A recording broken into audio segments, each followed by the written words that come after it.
Мы обустраиваем кухню, и вот что мы накупили в фикс-прайсе сегодня. Фоторамки. Вот такой набор для кухни.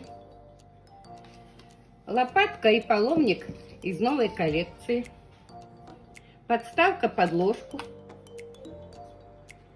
Салфетница деревянная. И вот такую ступочку.